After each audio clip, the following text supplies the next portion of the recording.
Shot recently came back doing what we do. Rocking out this morning on this terrific Tuesday. We having ourselves a good time. We got a very special guest that's going to be joining us right about now. But that is D.R. Reese over there. What it does. The firm Pam Thompson-Smith. Good morning. I'm DK Mac 1. And we got my main man, A-Town, back there behind the glass. What up, A? Doing well. Oh, man, I'm telling you, we got a lot of stuff to talk about. A-Town, you going to like this conversation, man. It's about money. Oh, who doesn't like money? It's about money. Right about now, we got the co-founder of RISE HBCU, Angelica McDonald, joining us. Man, we got a lot to talk about. She's an attorney. She's an agent.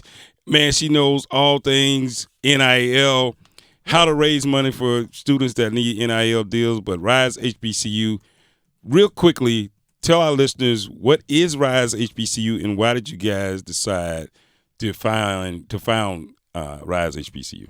So RISE HBCU is an NIL collective, and most people don't really know what an NIL collective is, but we basically help HBCU student athletes get name, image, and likeness deals. So, of course, name, image, and likeness, it is an intellectual property right, but back in July 2021, the NCAA basically opened it up, thankfully, where college athletes can get paid for using their name, image, and likeness to promote the products or services for other people, other businesses. So basically, it's like endorsement deals for college students. Right. So we founded it. One, I've been keeping up with NIL for a long time, like way back Ed O'Bannon. So that's like 2010. Yeah. So when that came down, it was like, wait a minute, okay. And as time progress, we realized that we weren't hearing a lot about the conversation of how HBCUs and the opportunity that NIL can provide HBCU athletes. So we, kind of sat on a little bit, planned, and then we decided to launch an NIL collective. And at the time, it was so funny because NIL collectives were not even a thing when we wanted it when we wanted to create a business to help college students get NIL opportunities. So it definitely turned into HBCUs because HBCU grad, equal pride. But we just wanted to make sure that HBCUs were not being left out of the conversation. So that is the reason why we started RISE HBCU. Outstanding.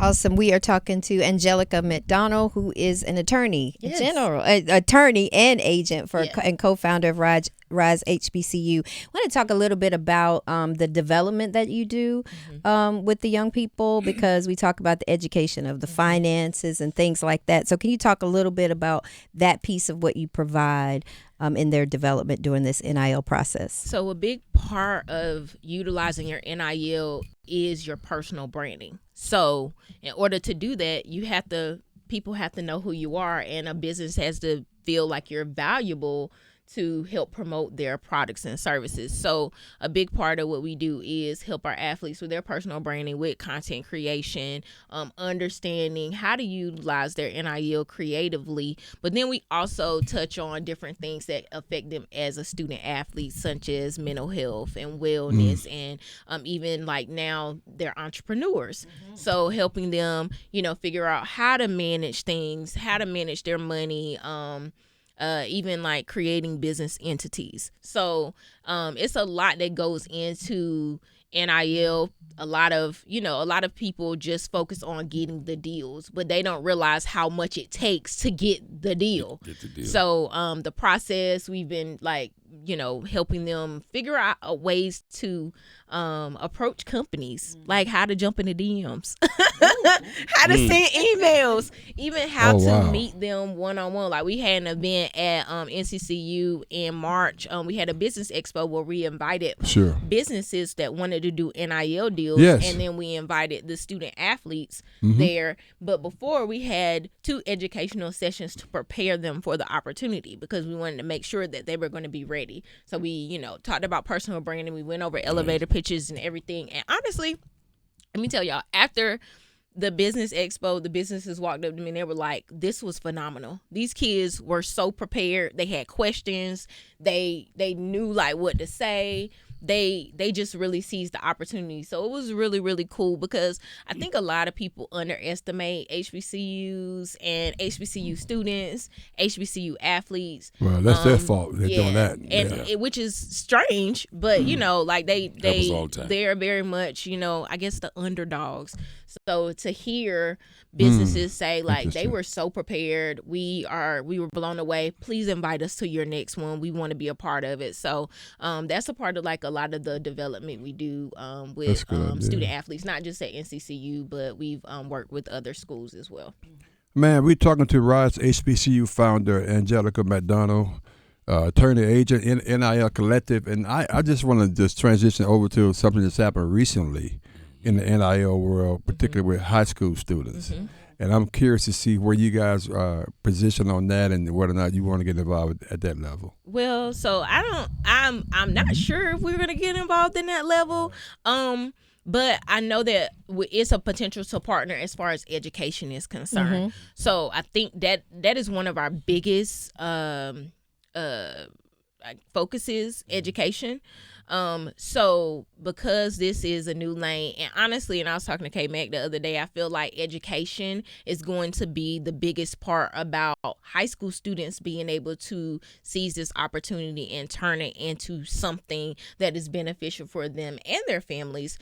So that might be something that we do, and we'll probably end up partnering with other people, because I know we're not the only I'm assuming we're not going to be the only organization or business that is going to want to focus in that area. So we're like big on collaboration. So it's like, not feeling like we have to invent something and be the everything for everybody, but also, collaborating with other businesses too.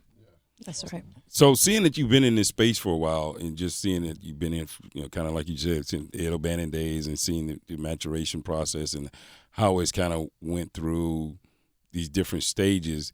Now seeing that high school athletes are about to jump on this train that's already moving, what's your take on how this really will affect, I guess you would say, high school athletics, when you're talking about, you were just talking about having, college students prepared for the pitch.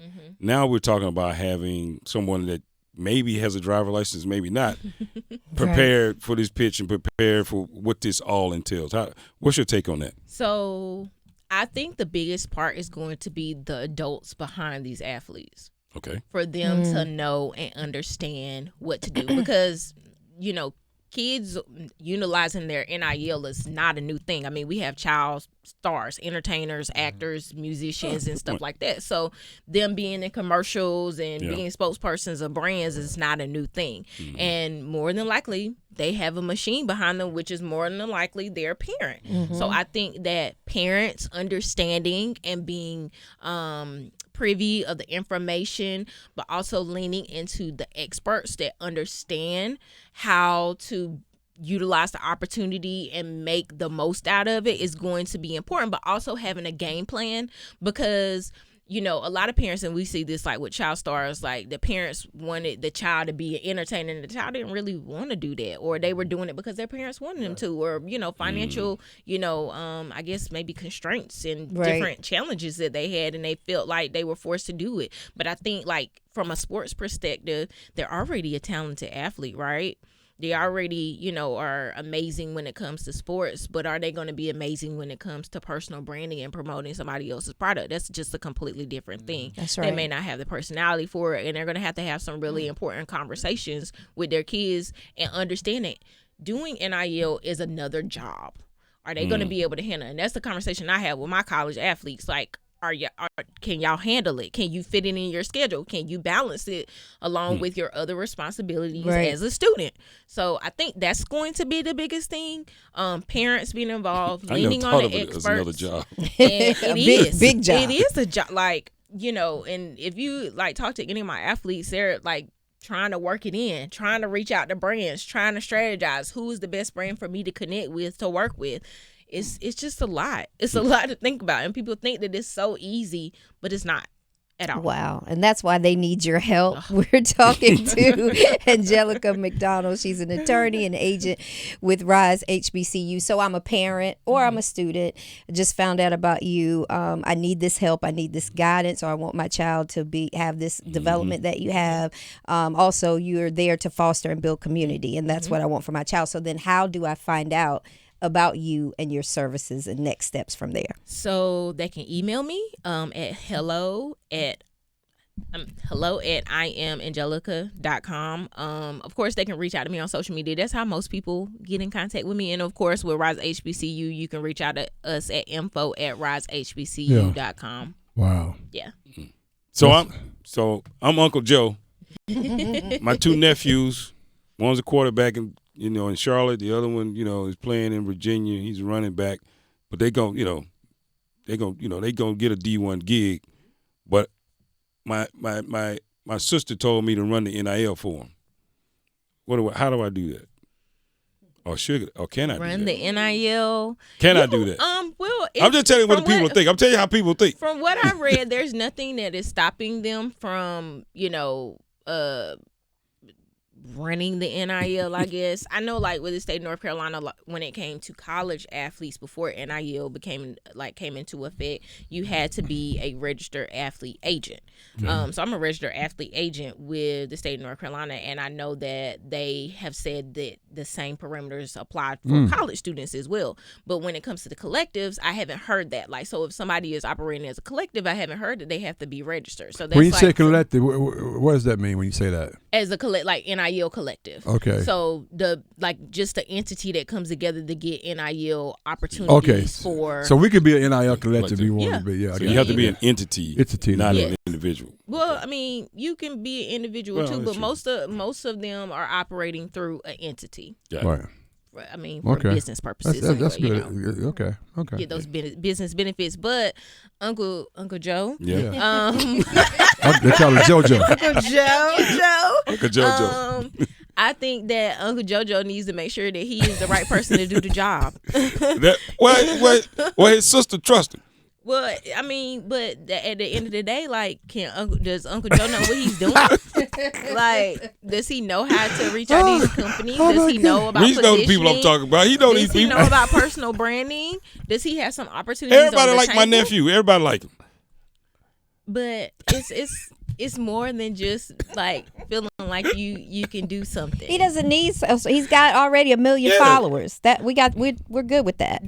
All the kids follow him. Y'all, it's so funny because I tell my kids the example all the time. There was a girl online. She had 1 million followers, and she put out a T-shirt line. Wow. And she sold like 10 T-shirts out of 1 million followers, and it was because people were not checking for her when it came to T-shirts. Like, they were not checking for her brand. So it's just so much more than your follower count. A lot of these companies, look, a lot of these companies are looking at your engagement rate, how like your followers are engaging with you and stuff like that. That's a good point. Yeah. Uncle Joe, you might need to call me Uncle Joe. Okay. All right, I'm just trying to help the people out. Gotta get the people what they want, man. I'm asking the question that because right now I'm telling you, he saw the news. His sister called him. He said, "I'm in.